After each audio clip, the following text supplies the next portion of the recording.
Welcome to Tea with Honey. It's your girl HoneyDaVinci and I'm back with another video. So tonight I'll be doing another segment of the review and I'll be covering Black & Crew Season 8 Episode 26. So the episode starts off right where it left off with everyone at the bachelorette party at the strip club in Hawaii for Walt and Jess's wedding. And so where we left off, we saw Steve's really upset that Richard didn't take accountability for, what they went through. He didn't apologize. So when everyone's cheering them on to talk, he basically goes off, and as he's storming out, Kitty is coming in. And so that was like the final straw for Steve's. And so he leaves. And so Kitty comes in and, oh my gosh, you can just see the hate, the shade, the jealousy, the envy on Donna and Tatti's face. Like, they were so pressed, and it was just comedy. And so I really was worried about Kitty, as y'all know in my other videos. I'm like, pray for Kitty, pray for Kitty, pray for Kitty, because, she was coming there unexpected to everyone being there. She wasn't aware that everyone was going to be there. So it was like, you never know. Them girls love to jump. But I'm glad she brought one of her homegirls with her, because I know for a fact, if Kitty was there by herself, they definitely would have tried her. And they definitely would have tried to jump her. And so Kitty starts, saying, hey, what's up, Donna? Like, because Donna tried to approach her at the Philadelphia convention where we last saw Kitty.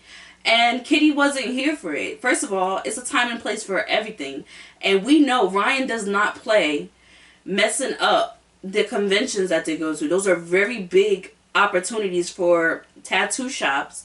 And the last time a situation happened at a convention with Black & Crew Chicago, they got banned. So I feel like out of respect for Ryan, Kitty really was just trying to ignore the girls and not do it right then and there. You know what I mean? Because it's a time and place for everything. And we know that Kitty has a standard to the way she carries herself. So she knew that it wasn't time or place for that. And so she pulled up with her homegirl, and she's like, what's good? Like, you know what I mean? Like, you wanted to talk, let's talk. Cut the bull and stop. I said I wasn't gonna talk to you, but you genuinely were somebody that I gave a about, but you've been doing fishy for mad long. Like what, though? You didn't have to try to play us to do what you needed to do. What's going on? What's everybody going And so Donna's like, no.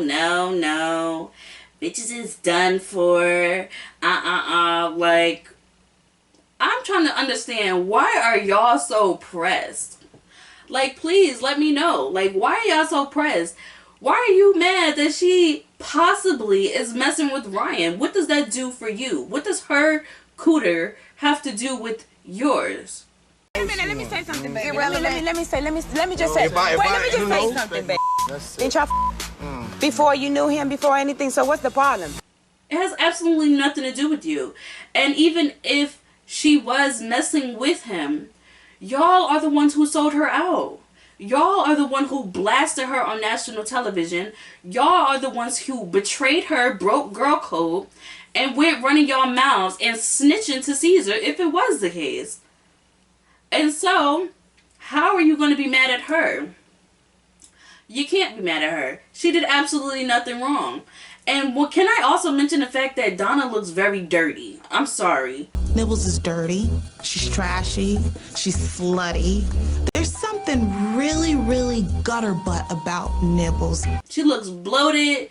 She looks dirty. She looks like her breath stinks. She looks very, like dingy. I don't know what it is, but she looks very dingy. And same goes for Tatti. So they're exchanging words at the nightclub, and I was just surprised that no one got buck.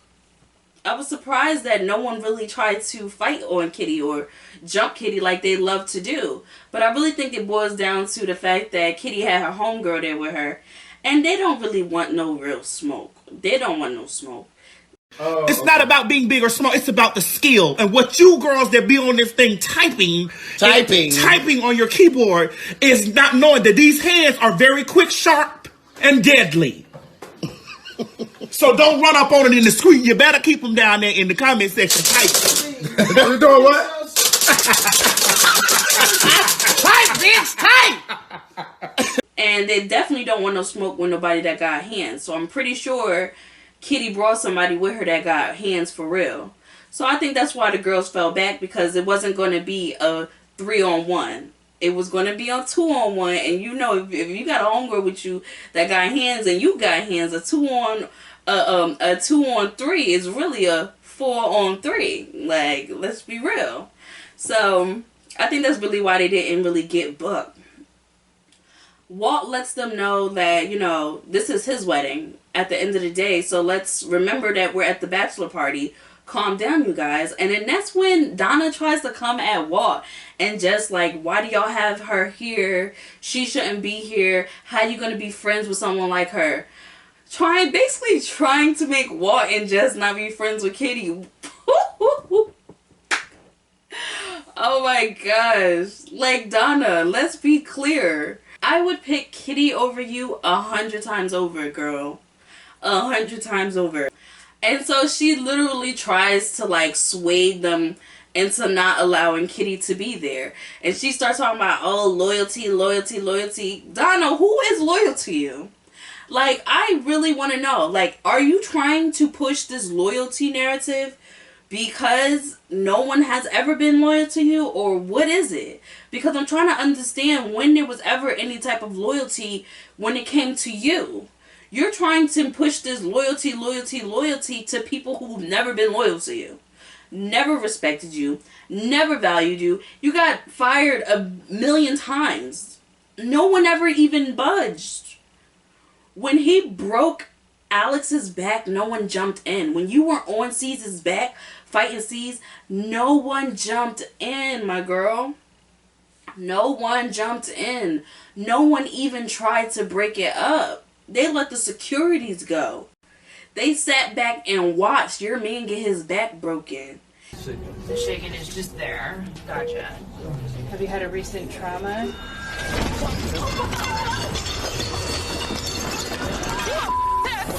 Okay. I need a CAT scan. And jumped. You get what I'm saying? When they were kicking you out of Bay's wedding, everyone sat there and was quiet. Okay? Nobody was talking about some, let's keep the peace. Not even Bay, and it was her wedding. Your so-called best friend. It was Bay's wedding, and she didn't even say, this is my wedding, I want them here. Like, can you chill out? The way Walt did for Rich.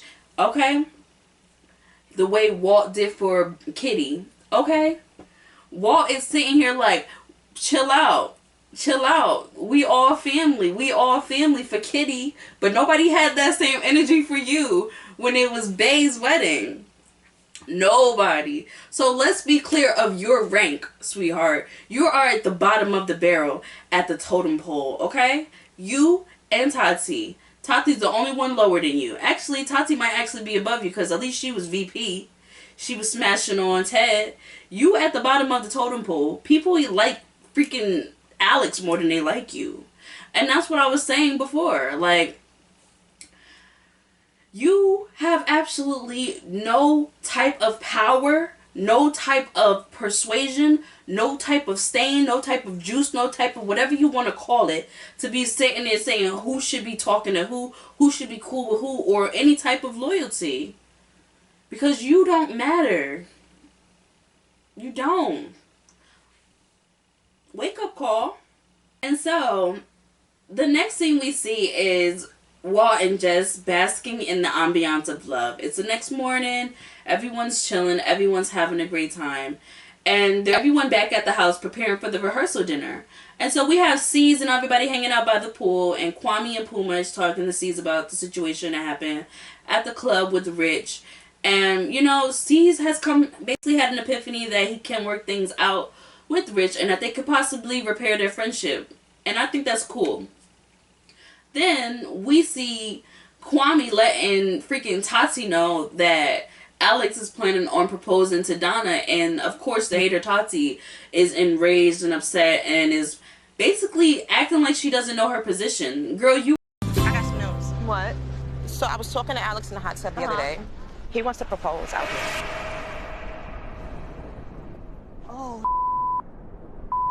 Girl, you were never the main thing.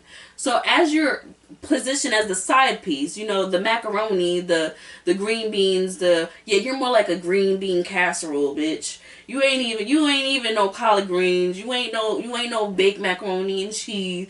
You ain't no yams, bitch. You're a green bean casserole, bitch. That's the type of side you are. A green bean casserole. Bitch, you're motherfucking cranberry sauce with the actual cranberry chunks in it that the white people like to make. You are not any type of side of any value, okay? Get him. Oh, green Jimmy the cricket suit wearing ass motherfucker. Get him. Oh, short Colin Powell haircut having ass motherfucker. Get him. Little Angela Davis mustache wearing ass motherfucker. Get him. Little Richard Pryor shortcut fade having around the side wearing motherfucker. Them and they men combined, put together.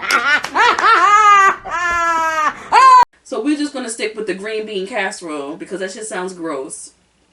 So, old green bean head ass is all upset about the fact that Donna and Tatti are getting engaged.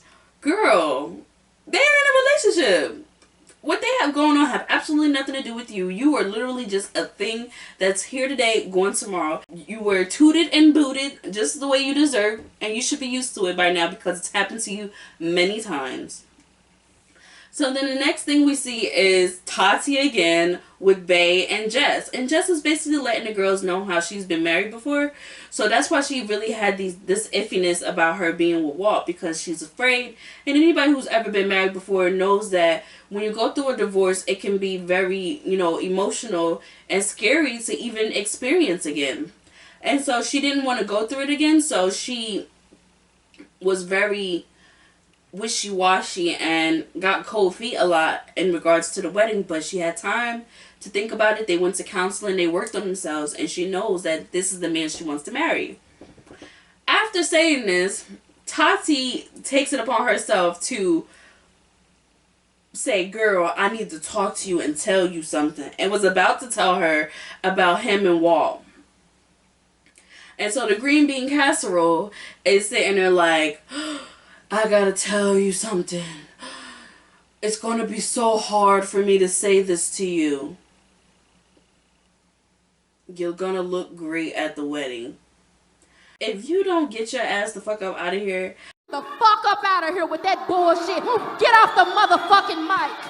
Shut the fuck up, okay? Shut the fuck up. Like, I swear to God, I wish Tatti would just get a stamp on her forehead that says, get the fuck up out of here. Because this girl is always doing the most. This girl really gets on my nerve with her antics. Because it's just so premeditated. It's so scripted. It's so planned. Nothing she does comes from a place of being genuine or sincere. Everything she does is like a script, a plot, a scheme, something for the cameras. It's never anything real. Like, if you weren't going to say anything to Jess, then you should have just not said anything to Jess. Instead of being like, well, there's something I need to tell you. And it's going to be so hard to say. Hard to say what? That he texted you months ago on some flirtation shit? That would be just so hard to tell her. Girl, bye. And so, after that, the rehearsal dinner comes. And so everyone's there and anticipating whether or not Richard is going to come. Where's is he coming? I was just curious, after everything that happened. Yeah, I haven't heard from since the other night. If he showed up tonight, do you think you guys can have a private conversation? I ain't gonna lie to you, I was getting upset last night, so I don't know, man. So Kitty pulls up looking fabulous as always.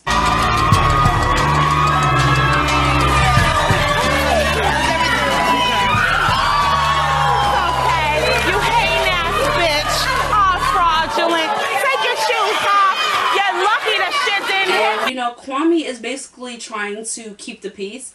So she acknowledges the fact that her and Caesar were on a good page and were able to mend their friendship even after C's had her jumped by some girls, and her and him and Puma ended up almost getting into a brawl, and Puma actually pulled out a bottle and was about to bust C's in the head with the bottle. And so she was basically saying that being that she was able to get past that with Caesar, there should be no reason that Kitty and the girls shouldn't be able to mend their friendship, being that they were best friends. Kitty was really not even here to mend things with them. Like, it was very clear in her body language and how laid back she was and how she basically did more listening than talking. So everyone's basically feeling the good vibes after she says that. No. Then next thing you know, boom, boom, boom. The Tyrannosaurus Rex, Donna, comes barging in talking about some, oh, I don't think I'm going to be at the wedding tomorrow if certain people are here. And so Jess is like, oh, word? Like, you wouldn't come to the wedding because someone else is here? She was like, yeah, because I feel like it's a breach in privacy and we got enemies in the building. So Kitty is like, who is the enemy? Like, girl. And that's when Donna's like, well, you know who you are. Well, if I know who I am, then say my name. Say my name, say my name. Like, what is the Q&A for? What is the hypothesis for? Stick with the facts, okay? You got something to say, direct it. Put a name on it, okay? Like Tokyo said to Akbar, put a name on it, okay?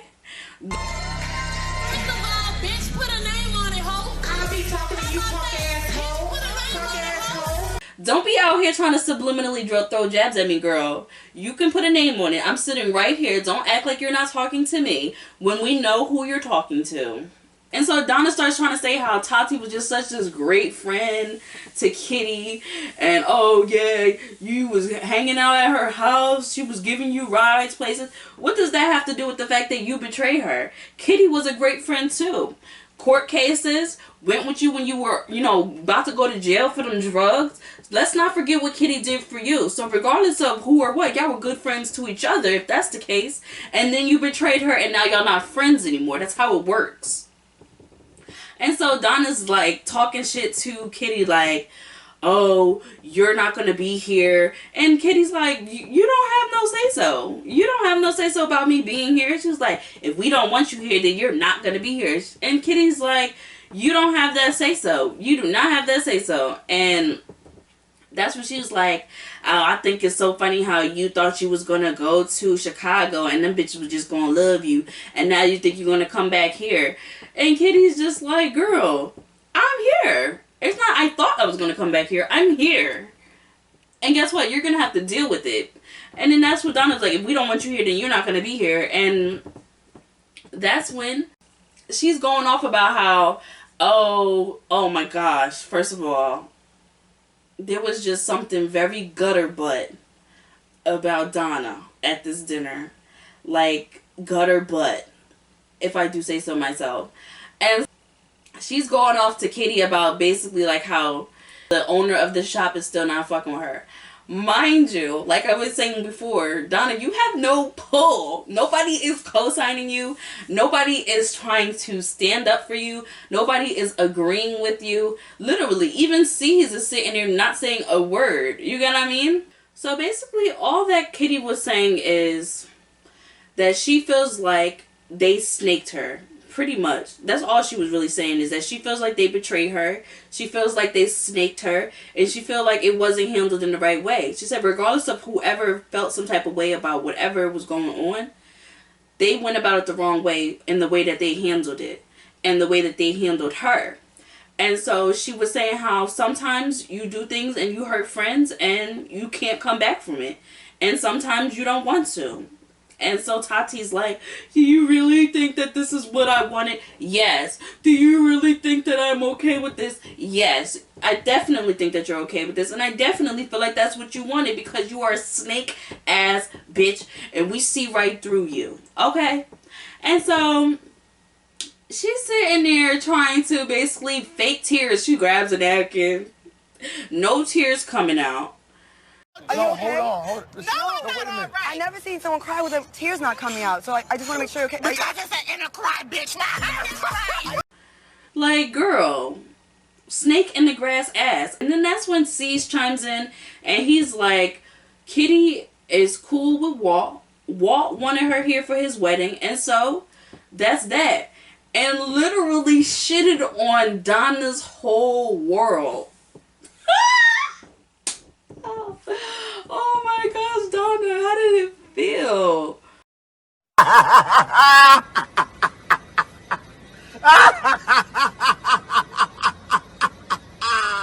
Loyalty, loyalty, loyalty. All this talk about loyalty. All this talk about loyalty. You're so mad at Kitty over what she did to Caesar, and Caesar literally shits on you by saying she don't gotta go nowhere. He probably prefer her being there over you anyways. It was just so funny because Donna really sat there with her chest pumped out, talking all about she run things. It's not, because Kitty like, it's not your decision. She was like, well, actually it is. Actually it is. And then Caesar was like, no, Kitty can stay. And Donna was sitting there looking stupid. Oh, you are so dumb. You are really dumb. For real.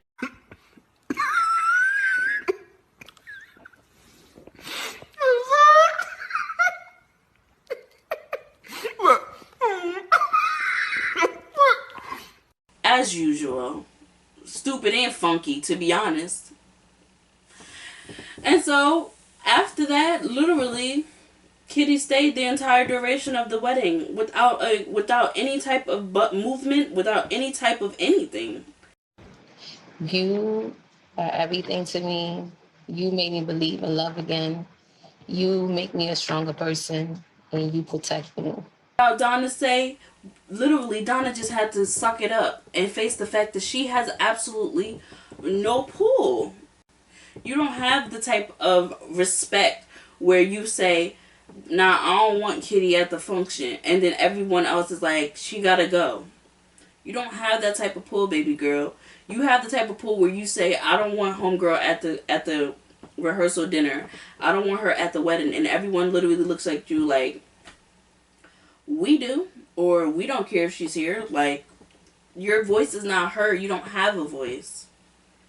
You disrespect yourself so much that no one respects you. You violate yourself so much that no one respects you when you speak. Your words don't do nothing. Your words have absolutely no pull, no power. And so therefore, she played herself. She looked stupid. And Kitty ended up coming out. You know, she literally stayed the whole time, had a great time. And then she left when she felt like leaving. Cease ended up sitting down and talking to Richard. Richard ended up pulling up later after the rehearsal dinner. And, you know, Cease went over and talked to Oh Shit. And they mended their friendship. And Oh Shit took accountability for his actions. They had a great talk. And they were able to mend their friendships like men. And I like seeing it. I look forward to seeing Oh Shit on the next season. But nonetheless, it was a great episode. Alex did propose to Donna, which I feel like was a fluke. Love Alex, but the last episode, Donna literally cheated on Alex. So I'm not going to be sitting here all happy. Like, if Donna hadn't have cheated on Alex and he proposed to her, I probably would be crying right now, talking about how much I love the fact that they're getting married. But the fact that Donna literally just cheated on Alex on the last episode with Tatti is like, come on now. Like, it's not real. It's not genuine. It's fake. It's fake. It's very fake. The love is real. He really loves her, and I'm sure she loves him to an extent, but she doesn't love him enough to be faithful to him.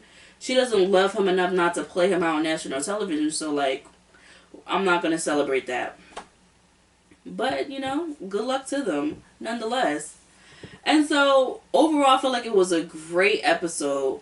I'm glad Tatti kept her mouth shut, because, honestly, who gives a fuck about anything Tatti has to say? And I felt like it was really good. Overall, I feel like it was a great episode. I know next season we're going to find out what happens to 113. We're going to see some more stuff going on with Kitty and Ryan and see what's going on with that. Hopefully this coronavirus doesn't interfere with production for next season of Black Ink Crew. But honestly, I prefer to watch Black Ink Crew Chicago right now anyways. So overall, I give this episode about 3 stars.